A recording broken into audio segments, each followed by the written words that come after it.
Shalom saudara yang terkasih di dalam Tuhan. Kita akan melanjutkan perenungan kita di Amsal pasal 7 ayat 12 sampai 18.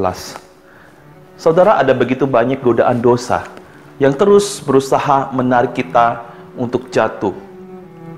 Sungguh mengerikan dampak dosa.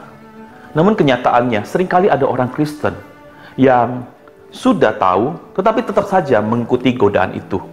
Hal itu terjadi karena dosa itu sungguh sangat nikmat. Orang Kristen itu menikmati dan tinggal nyaman dengan keberdosaannya. Misalnya, sudah tahu selingkuh tidak boleh dilakukan, tetapi tidak bisa melepaskannya. Sudah tahu pornografi itu merusak, tetapi tetap saja terikat di sana. Sudah tahu pacaran dengan seks bebas merupakan suatu penghinaan terhadap kekudusan Tuhan, tetapi dilakukan terus-menerus tanpa ingat Tuhan. Semua manusia memang berdosa.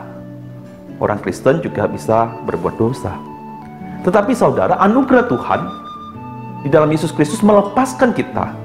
Jadi kalau ada orang Kristen tidak mau lepas dari dosa sampai sekarang ini, bukan karena ia tidak bisa, tetapi karena ia tidak mau melepaskan kenikmatan dosa itu.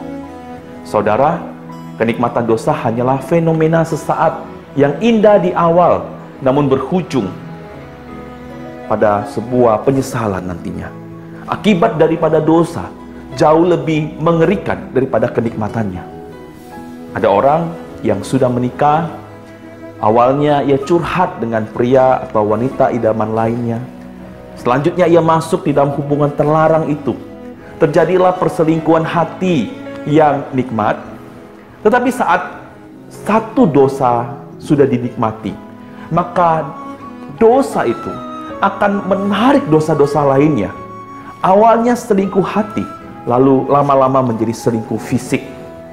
Pulang ke rumah, lalu KDRT dengan pasangan, mengabaikan keluarga, meninggalkan keluarga, anak ditinggalkan, anak menderita, reputasi buruk karena dikenal sebagai orang yang selingkuh, terjadi pada diri orang itu.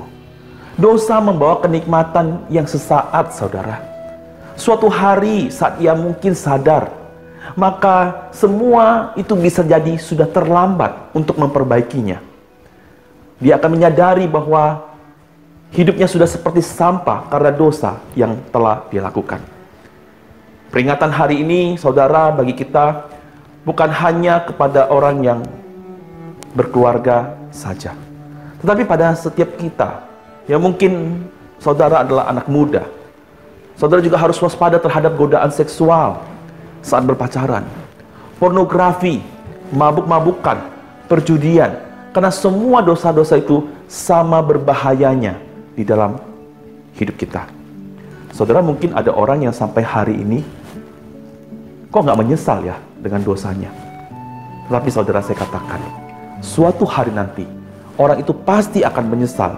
Karena nanti dia akan berdiri di hadapan tahta penghakiman Allah. Dia tidak menyesal di dunia, tapi nanti dia pasti akan menyesal di hadapan Allah nantinya.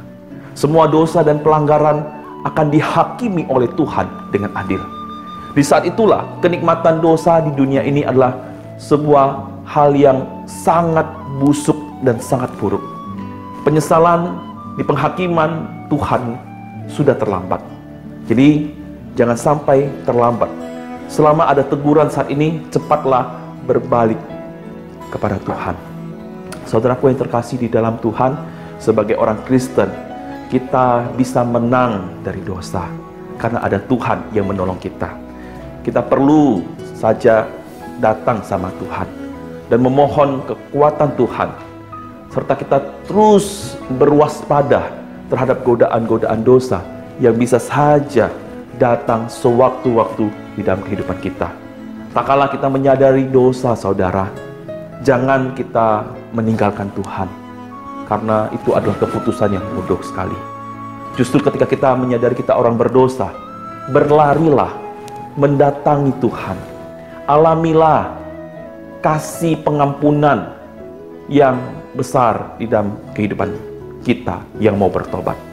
Saudara, saya menantang saudara pada hari ini, saat ini, Kalau saudara menyadari saudara saat ini terjebak oleh godaan dosa, saudara sudah lama terikat oleh dosa-dosa yang saat ini mungkin tidak diketahui oleh orang.